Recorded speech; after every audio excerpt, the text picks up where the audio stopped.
Hello everyone, it's me and welcome back to my YouTube channel. So आज हम अपने Izan FF तुरंत अब मिस साव के नेक्स्ट पार्ट के एक्सप्लेन करने जा रहे हैं। Hope you all like it and I know आप में से बहुत सारे लोग ये सोचते हैं कि ये लड़की कहाँ मर जाती है जब वीडियो पोस्ट नहीं करती। क्या करूँ यार, सच में मरने के दिन आ गए। खैर छोड़ो, तो चलिए हम बिना देरी के अगला पार्ट शुरू करते हैं। ऐसे ही एक और दिन बीत गया था और अगली सुबह काओ-ई-चन सुबह सुबह पानी भरने के लिए जा रहा था और वो खुद से कहता है, अच्छा है मैं सुबह पानी भर लूं, नहीं तो दोपहर को जाऊंगा तो वो सब लोग फिर से पूछेंगे कि सावलू कहाँ पर है। और वो कुएं के पास पहुंचकर बाल्टी में पानी भरने लगता है। तभी वो देखता है कि काफी दूर से ईवो उसकी तरफ आ रहा है और वो ईवो को देखकर खुद से कहता है, क्या राजकुमार ये यहाँ पे क्या कर रहा है? ये अतिथि स्थान पे घूम रहा है, क्या ये सावजन से मिलने आया है? अरे अब तो गया काम से, सावजन तो इस वक्त सो रहा होगा। अरे नहीं, उसे उठाना पड़ेगा।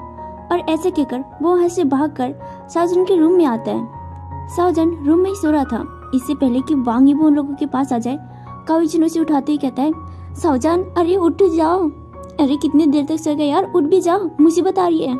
लेकिन सावजन उसका कोई जवाब नहीं देता। तो काओ-ई-चन फिर से उसे कहता है, अरे यार सुबह के 9 बज गए, कुंभकर्ण की औलाद, अब तो उठ जाओ। तो सावजन उठकर बैठ जाता है और नींद नींद में उससे कहता है, क्या है सुबह सुबह दिमाग का दही क्यों कर रहा है तू? तो काओ-ई-चन उसे देखकर कहता है, दिमाग का दही तो मेरा हो गया है, वो भी तेरे चक्कर में, जल्दी से मेकअप पोत के बैठ। तो सावजन उससे कहता है, इतनी सुबह सुबह भला वो क्यों? तो काओ-ई-चन उससे कहता है, अरे तेरा आशिक आ रहा है यहाँ पे, अगर तुझे बिना मेकअप के देख लिया ना तो सारा भंडा फूट जाएगा। तो सावजन उसे देखकर कहता है, क्या? वैसे कौन सा वाला? तो काओ-ई-चन उससे कहता है, तुझे क्या लगता है इतनी सुबह सुबह यहाँ पे कौन आ सकता है? तो सावजन कहता है, अब मैं कैसे बता सकता हूँ कौन आ सकता है, उसे तो तूने दिखाया ना, मैंने थोड़ी। वो दोनों आपस में बहस कर ही रहे थे। तभी उन दोनों को किसी के दरवाजे खटखटाने की आवाज सुनाई देती है। सावजन यू-चन से कहता है, क्या ये तो इतनी जल्दी आ गया, अब क्या करूं? तो यू-चन से कहता है, करना क्या है, जाके जल्दी से मेकअप ढूंढ के लगा ले, तब तक मैं इसे रुकता हूँ।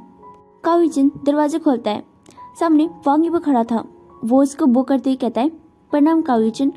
काओ-ई-चन ईवो को देखकर कहता है, प्रणाम राजकुमार, इतनी सुबह सुबह आप यहाँ पे क्या लेंगे?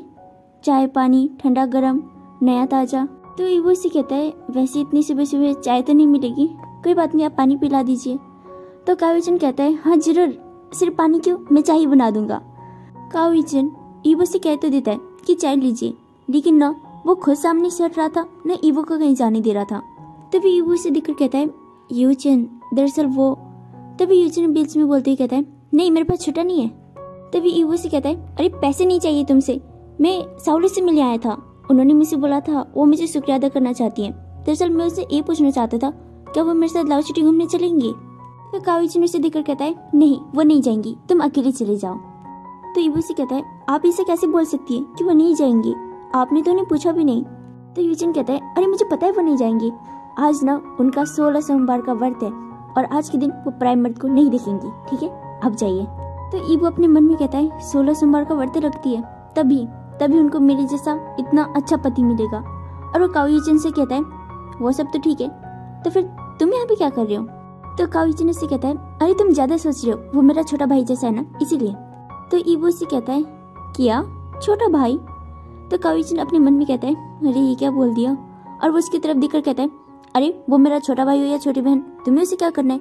एक बार मैंने बोल दिया ना वो तुमसे नहीं मिलेंगी तो नहीं मिलेंगी। तो ईवो से कहता है, अब तुम्हें पक्का मिलके जाऊंगा। और ऐसे कहकर वो काओ-ई-चन को धक्का मारने लगता है। एक दूसरे को धक्का मुक्की के चक्कर में ईवो उस डोर को काफी जोर से पुश करता है, बिना ये जाने कि उसमें तो कुंडा लगा ही नहीं है, और वो सीधा अंदर जाके गिर जाता है। तभी ईवो को उठने की सहायता करने के लिए कोई अपना हाथ देता है। ईवो जैसे ही उस हाथ को पकड़कर उसके चेहरे को देखता है, वो एकदम से डर जाता है और उससे कहता है, आ मम्मी। तो सावजन उससे कहता है, मम्मी नहीं, मैं हूँ सावलू। राजकुमार मैं आपसे बस 2 साल बड़ी हूँ, आप मुझे मम्मी क्यों बुला रहे हैं? ईवो उठते हुए कहता है, सावलू आप है, आपके चेहरे को क्या हुआ? तभी काओ-ई-चन पीछे से अपनी हंसी कंट्रोल कर रहा था और अपने मन में कहता है, ये सावजन भी ना मैंने क्या बोला था और क्या करके बैठा है। तो सावजन अपने चेहरे पर हाथ रखते हुए कहता है, अब क्या बोलूं? और वो ईवो से कहता है, वो क्या है कि मैं। तभी काओ-ई-चन बीच में बोलते ही कहता है, मैंने बोला था ना आज उनका 16 सोमवार का व्रत है, आज के दिन न वो बाकी लोगों का चेहरा देखती है और ना कोई उनका चेहरा दिखेगा। मैंने आपको पहले ही रोका था, लेकिन राजकुमार आपने मेरी बात मानी नहीं और आप जबरदस्ती अंदर आ गए। देखो अब साउलू को क्या करना पड़ा अपने चेहरे के साथ। तो ईवो इसे कहता है, माफ करना साउलू, मेरा सच में मतलब नहीं था। मैं तो बस आपके लिए थी, आप मुझे शुक्रिया अदा करना चाहती है। मैं बस पूछना चाहता था कि आप मेरे साथ लाओ सिटी घूमने चलेंगे। साउजन उसे देखकर कहता है, लाओ सिटी?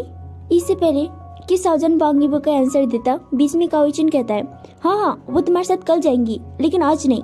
वो क्या है कि आज उनका बर्थडे, तो तुम आज चले जाओ, वो कल आ जाएंगी। वांग यीबो साउजन की तरफ देखने लगता है तो साउजन उसे कहता है, काओइचिन बिल्कुल सही कह रहे हैं, मैं आपके साथ कल चली जाऊंगी। वांग यीबो से देखकर कहता है, ठीक है। तभी काओइचिन कहता है, हाँ ठीक है ना, अब जाओ।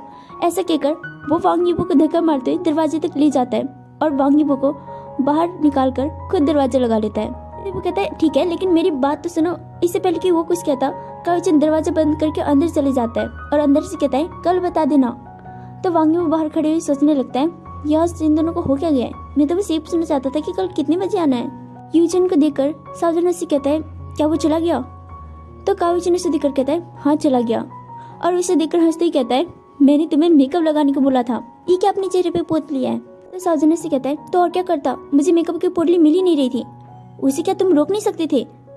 और फिर वो काओइचिन की तरफ देखकर कहता है, वैसे क्या मैं इतना बुरा लग रहा हूँ? काओइचिन हंसते कहता है, अगर मैं तुम्हें कहूंगा तो तुम्हें बुरा लगेगा, लेकिन फिर भी मैं कह रहा हूँ, अगर इस टाइम पे एक चुड़ैल भी तुम्हारे सामने आ जाएगी ना, मैं बता सकता हूँ वो भी तुमसे ज्यादा सुंदर लगेगी। तो साउजन जाकर बेड में लेटते हुए कहता है, अभी नाटक में और नहीं कर सकता। तो काओइचिन उससे कहता है, लाओ प्रतियोगिता में कुछ ही दिन रह गए, कुछ दिन और झेल लो, और अगर प्रतियोगिता जीत गए तो 10 साल झेलनी पड़ेगी। तो साउजन उससे कहता है, मुझे सीजी की बात माननी नहीं चाहिए थी। प्रतियोगिता में हिस्सा लेने के लालच में मैंने हाँ तो कह दिया, लेकिन अब लग रहा है मैंने ना कहा होता तो ज्यादा ही बेहतर रहता। मुझे नहीं पता था ये सब इतना मुश्किल होगा। तो यूचिन उससे कहता है, अब इतना नाटक कर ही लिया तो कुछ दिन और इस नाटक को बरकरार रखो, जो होगा वो बाद में देख लेंगे। तो साउजन उससे कहता है, हाँ। और वो काओइचिन की तरफ देखकर कहता है, तुमने राजकुमारी वो को लाओ सिटी घूमने जाने के लिए हाँ क्यों बोल दिया? तो यूचिन उससे कहता है, अगर नहीं कहता तो राजकुमारी वो जाते ही नहीं। और फिर वो उसकी तरफ देखकर कहता है, खैर कल तैयार होकर चले जाना। तो साउजन काओइचिन से कहता है, क्या मतलब चले जाना, तुम हमारे साथ नहीं जा रही क्या? तो काओइचिन उससे कहता है, मैं कबाब में हड्डी बनने क्यों जाऊँ, अकेले चले जाना। हम दूसरा सीन देखते हैं। वांग यीजी गाओचिन को घर पे पढ़ा रही थी। ईवो उसके पास आकर कहता है, साओजे आप बताइए कल मुझे क्या पहनना चाहिए?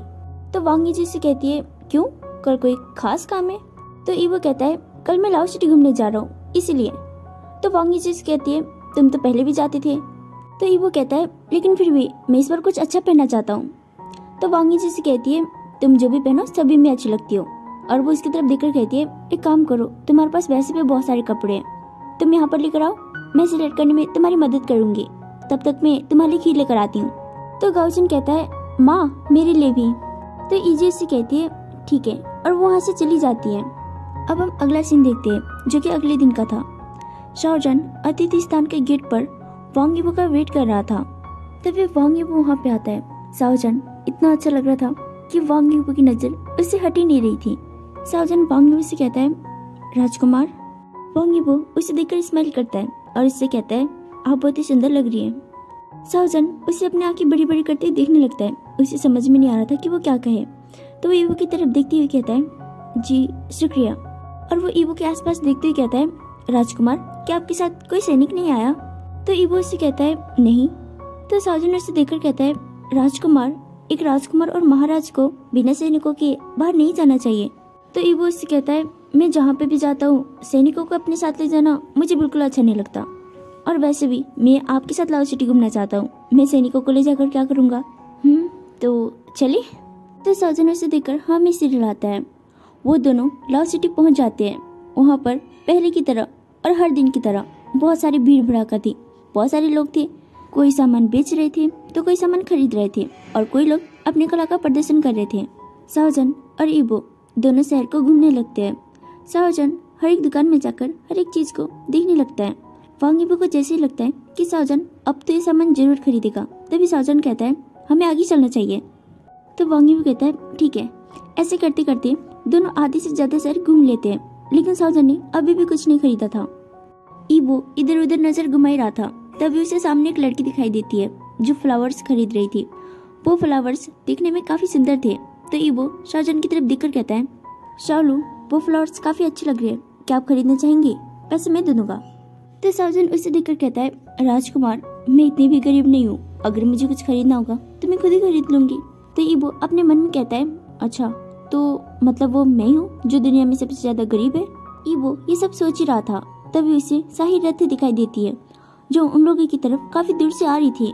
ईबो बिना कुछ बोले सावजन का हाथ पकड़ता है और उसे खींचकर सामने जा रही गली की तरफ उसको लेकर चलता है और उसे दीवार में पुश कर देता है। इससे पहले कि सावजन कुछ कह पाता, ईबो अपना हाथ सावजन के मुंह पर रख देता है और उस तरफ देखने लगता है जहाँ पर शाही रथ थी।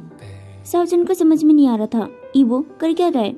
ईबो उसके बहुत ही ज्यादा करीब था। ईबो को इतना करीब देखकर सावजन का दिल एकदम से जोरों से धड़कने लगता है। उसे समझ में नहीं आ रहा था कि उसे क्या करना चाहिए। बस वो बिना पल के झपकाए ईबो की तरफ देखे जा रहा था। जैसे ही ईबो वापस मुड़ के सावजन की तरफ देखता है, सावजन उसकी आंखों में देखे जा रहा था। सावजन उसके बहुत ही करीब था। ये देखकर उसके दिल भी काफी जोर जोर से धड़कने लगता है। तभी सावजन काफी इनोसेंटली अपनी उंगली ईबो के हाथ की तरफ करते हुए इशारा करता है। जब ईबो उस तरफ दिखता है तो उसे याद आता है कि उसने सावजन के मुंह बंद कर रखा है।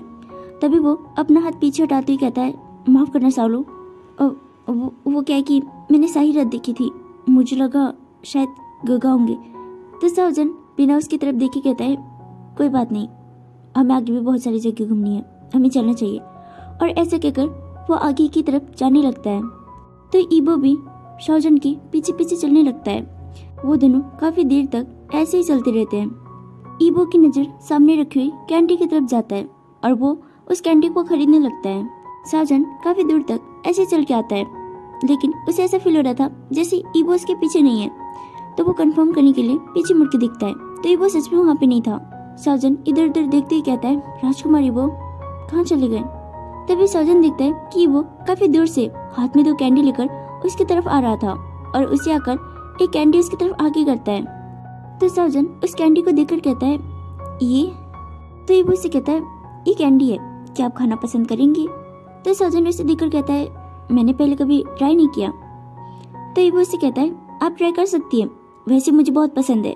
तो सावजन कहता है, ठीक है, और वो ईबो के हाथ की कैंडी लेने लगता है। तभी ईबो कहता है, ये वाला, और वो दूसरी वाली कैंडी उसके आगे करता है। तो सावजन उससे कहता है, मेरे लिए? तो ईबो अपने सिर हाँ में हिलाता है। सावजन उस कैंडी को टेस्ट करता है और वो ईबो की तरफ देखकर कहता है, ये तो बाकी बहुत टेस्टी है।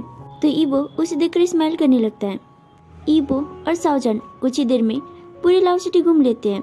घूमने के बाद सावजन ईबो की तरफ देखकर कहता है, शायद अब हमें घर जाना चाहिए। तो ईबो उससे कहता है, यहाँ पे पास ही पे एक पहाड़ी इलाका है, क्या आप वहाँ पे घूमना चाहेंगे? तो सावजन उससे कहता है, क्यों, वहाँ पे कोई खास बात है?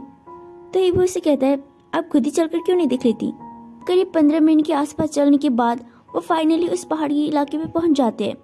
जब सावजन वहाँ पे पहुंचकर नीचे का नज़ारा दिखता है तो ये एकदम से हैरान हो जाता है और वो उस नज़ारे को देखते हुए कहता है, ये कितना सुंदर दृश्य है। तो ईबो उससे कहता है, यहाँ से पूरी लाव सिटी दिखाई देती है और पूरी लाव सिटी का नज़ारा हम यहाँ पे बैठ के देख सकते हैं, इसीलिए मैं आपको यहाँ पे लेके आया। क्या आपको ये पसंद आया? तो सावजन उससे कहता है, हाँ बिल्कुल, मुझे बहुत अच्छा लगा, यहाँ का दृश्य वास्तव में बहुत सुंदर है। अगर मुझे कभी यहाँ पे दोबारा आने का मौका मिले तो मैं जरूर आना चाहूँगा। तो ईबो उससे कहता है, अगर आप वास्तव में यहाँ पे फिर से आना चाहती है तो क्यों ना आप मेरे साथ लालटेन फेस्टिवल में आए, उस समय यहाँ का दृश्य और भी ज्यादा सुंदर होता है। तो सावजन कहता है, वैसे लालटेन फेस्टिवल में अभी थोड़ा टाइम तो है, लेकिन फिर भी मैं ये दृश्य देखने के लिए तो इंतजार कर ही सकती हूँ। तो ईबो वहाँ पर बैठ जाता है और सावजन से कहता है, बैठिए। और सावजन भी वहीं पर बैठकर नीचे लाव सिटी का नजारा देखने लगता है। तभी सावजन बांग्लादेश से देखकर कहता है, राजकुमार ईबो, मुझे एक बात समझ में नहीं आई, अगर आप सच में चाहते थे कि मैं आपका शुक्रिया अदा करूं तो आप कुछ और मांग सकते थे, आपने मुझे ही लाव सिटी घुमाने का निर्णय क्यों लिया? तो ईबो उसे देखकर स्माइल करते ही कहता है, वो क्या है कि मैंने हाउसन गगा से पूछा था, उन्होंने मुझे बताया जिस दिन आपकी मेरे साथ लड़ाई हुई थी उस दिन आप पहली बार लाव सिटी आए थे। शायद आप लोग मेरी वजह से लाव सिटी अच्छे से घूम नहीं पाए, इसीलिए मैं लाव प्रतियोगिता से पहले आपको लाव सिटी घुमाना चाहता था। और वैसे भी लाव प्रतियोगिता में अब ज्यादा समय नहीं रहा, इसीलिए, और यही बात आपको यहाँ पर लेके आने की। तो मैं बहुत बार यहाँ पे अकेले आके बैठता हूँ और नीचे का नज़ारा देखता हूँ। बचपन में जब भी मुझे गगा से डांट पड़ती थी, मैं हमेशा यहाँ पे आके बैठ जाता था। और वैसे भी मैं यहाँ पर पहली बार किसी के साथ आना चाहता था। मैंने सोचा आपके लिए आते हैं। तो शाहजहान एक प्यारी सी मुस्कान देते हुए कहता है, आपको बहुत बहुत शुक्रिया राजकुमार। तो ईवो उसकी मुस्कान को देखते हुए कहता है, एक मिनट, आप हिलेगा मत। तो शाहजहान उससे कहता है, क्या मतलब राजकुमार हिलेगा मत? तो ईवो कहता है, अरे मैंने बोला ना हिले मत, आप उसी पोजीशन में रहिए जिस पोजीशन में पहले थे। तो शाहजहान कहता है, अच्छा ठीक है, और वो वापस से उसी पोजीशन में बैठ जाता है। तभी ईवो वहाँ से कहीं चला जाता है और 2 मिनट बाद आकर शाहजहान के सिर पे फ्लावर से बना हुआ एक क्राउन रख कर कहता है, यहाँ पे बहुत सुंदर लग रहा है। तो शाहजहान उस फूलों से बना हुआ क्राउन को टच करते हुए कहता है, ये। तो ईवो कहता है, अरे उसे निकालिएगा मत, यहाँ पे बहुत सुंदर लग रहा है। तो शाहजहान उससे कहता है, क्या ये वास्तव में सुंदर है? तो ईवो उससे कहता है, हाँ बहुत सुंदर है, बिल्कुल आपकी तरह। शाहजहान ये सुनकर थोड़ा सा स्माइल करने लगता है। तभी ईवो कहता है, सच में सावलू, आप बहुत ही सुंदर है। तभी ईवो के मुंह से सावलू सुनकर शाहजहान की स्माइल एकदम से गायब हो जाती है। पता नहीं क्यों, पर आज पहली बार शाहजहान को वांग ईवो के मुंह से उसका नाम सावलू सुनकर बिल्कुल भी अच्छा नहीं लगता और वो अपने मन में सोचने लगता है, राजकुमार ईवो सच में बहुत अच्छे है, मुझे उन्हें ऐसे झूठ बोलना अच्छी बात नहीं है। क्या मुझे उन्हें बता देना चाहिए मैं सावलू नहीं शाहजहान हूँ? तभी फिर से वो अपने मन में कहता है, नहीं शाहजहान, और वैसे भी अभी लाव प्रतियोगिता होने में कुछ ही दिन रह गए, मैं तब तक राजकुमार ईवो को सच नहीं बता सकता। शाहजहान को ऐसे कुछ सोचता हुआ देख ईवो से कहता है, क्या हुआ सावलू, आप क्या सोच रही है? तभी शाहजहान उसकी तरफ देखकर एक फीकी सी स्मेल पास करता है और उसे कहता है, कुछ नहीं, बस मुझे शिजी की याद आ रही है। तो ईवो से कहता है, शिजी, क्या आपकी कोई बड़ी बहन भी है? मुझे तो लगा था आप ही सबसे बड़ी है। तो शाहजहान उससे कहता है, मेरे कहने का मतलब था मुझे मेरे छोटे भाई और माता पिता की याद आ रही है। तो ईवो से कहता है, सही बोला, अपने माता पिता से अलग होना सच में बहुत बुरा होता है। तो शाहजहान उससे कहता है, क्या आपको भी माता पिता की याद आती है? तो ईवो से कहता है, लेकिन अच्छी बात पता है क्या है, मेरे गगा और सावजी ने मुझे कभी भी माता पिता की कमी महसूस नहीं करवाया। तभी वो कहता है, सावलू, क्या आप तलवारबाजी की प्रैक्टिस करती है? तो शाहजहान उससे कहता है, हाँ क्यों? तो ईवो से कहता है, क्या मैं आपकी तलवारबाजी की प्रैक्टिस करने में सहायता कर सकता हूँ? तो शाहजहान उससे कहता है, क्या आप मेरी सच में सहायता करना चाहते हैं? तो ईवो उससे कहता है, हाँ बिल्कुल, क्योंकि मैं चाहता हूँ लाव प्रतियोगिता आप ही जीते। इससे शोहाई को उसका जवाब मिल जाएगा जो भी उसने आपके साथ कहा था। तो शाहजहान उससे कहता है, ठीक है। उन दोनों को वहाँ पर बैठ के बातें करते हुए काफी समय बीत जाता है। सूरज भी डूबने वाला था। तभी शाहजहान ईवो से कहता है, राजकुमार ईवो, अब हमें घर जाना चाहिए, चले? तो ईवो उसकी तरफ देखकर स्माइल करता है और उससे कहता है, हाँ क्यों नहीं। सो गाइस, हम आज का पार्ट यहीं पे खत्म करते हैं। Hope you like it. See you in the next part.